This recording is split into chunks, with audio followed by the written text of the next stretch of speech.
Question को आप खुद से चाहे तो ट्राई कर सकते हैं। रिलेटिवली एवरेज कंडीशन में है, बहुत ज़्यादा मुश्किल तो नहीं है। आंसर मैं दिखाऊं कितना आएगा। आंसर शायद बी ऑप्शन आएगा। बी ऑप्शन कैसे आएगा, थ्योरी क्या है, लेट अस सी। क्वेश्चन रीड कर लेते हैं। स्मॉल ऑब्जेक्ट है, रेस्ट पे है और ये अब्जॉर्व कर रहा है लाइट की एक पल्स को, और 20 मेगावाट की है वो, सॉरी मेगा नहीं, मिली वाट की है वो, और बहुत कम टाइम के लिए इसने अब्जॉर्व किया है। डायग्राम बना लेते हैं। ये एक स्मॉल ऑब्जेक्ट हो गया। इस स्मॉल ऑब्जेक्ट के ऊपर लाइट आकर के इंसिडेंस होगा। यहाँ पर आप एक बल्ब इमेजिन कर सकते हो।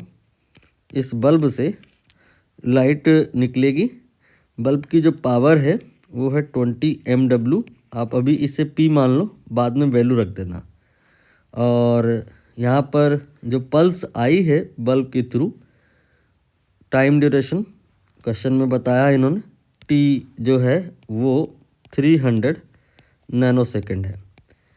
तो आप बस ये समझो कि जो टोटल एनर्जी इस बल्ब से निकली है उसको इन्होंने सीधे सीधे नहीं बताया है, घुमा फिरा के बता रहे हैं। क्योंकि पावर बता दी है इन्होंने।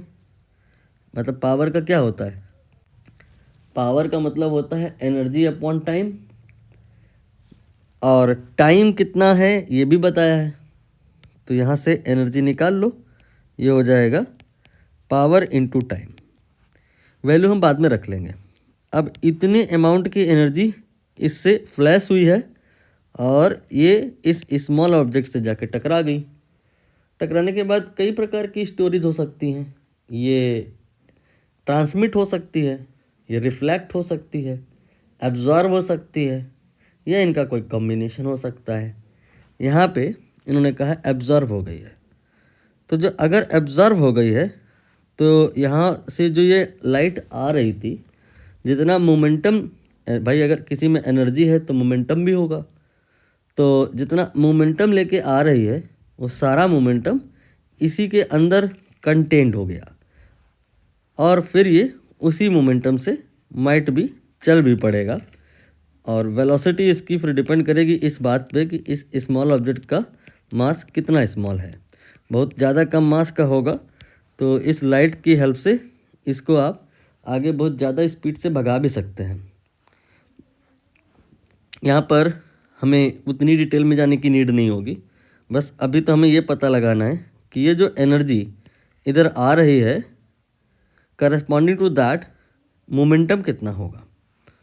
तो मोमेंटम जो P होता है वो E/c होता है। हो सकता है ये फार्मूला आप याद करने में दिक्कत महसूस कर रहे हो, तो डायमेंशनली अप्रोच कर लीजिए। जैसे कि एनर्जी ½ mv² होता है, मोमेंटम ये आपका mv होता है। तो आप एनर्जी में सोचो कि क्या करें जिससे कि मोमेंटम आ जाए। एनर्जी में क्या करें जिससे कि मोमेंटम आ जाए। हाफ को इग्नोर करिए। mv² में क्या डिवाइड करें जैसे कि mv आ जाए। v को डिवाइड करिए। तो यू कैन से लाइट या EM वेव के केस में, मेटेरियलिस्टिक पार्टिकल के केस में हाफ का फैक्टर रहता है। बट फोटोन लाइक स्ट्रक्चर अगर कहीं है या वेव लाइक स्ट्रक्चर है, बट वहाँ मटेरियल नहीं है, सिर्फ एनर्जी फ्लो हो रहा है, तो एनर्जी फ्लो के टाइम में एनर्जी जो है उसमें अगर हम स्पीड से डिवाइड कर दें, v से डिवाइड कर दें, तो मोमेंटम आ जाता है। वही किया मैंने, E/c। ई का वैल्यू आप रखना चाहो तो रख लो, लेकिन अभी हम इसलिए नहीं रख रहे हैं कि फिर 2 P हो जाएंगे, कन्फ्यूज़न हो जाएगा। तो यही मोमेंटम यहाँ पर चल पड़ा है और फिर ये एब्जॉर्ब हो जाएगा, और इसी स्मॉल ऑब्जेक्ट का यही मोमेंटम हो भी जाएगा। क्यों? क्योंकि इसने पूरा एब्जॉर्ब कर लिया है, और हमें यही E/c की वैल्यू निकालनी है। E की जगह पे आप अब Pt रख लो। ध्यान रखना P यहाँ पर पावर है जो कि 200 मिलीवाट है। 10⁻³ से मैंने मल्टीप्लाई किया है, और टाइम ये आपका 300 नैनो सेकेंड है, 10⁻⁹ से मल्टीप्लाई किया मैंने। और c ये स्पीड ऑफ लाइट है, ये होती है 3 × 10⁸। इसको आप सॉल्व कर लेंगे, बी ऑप्शन आएगा।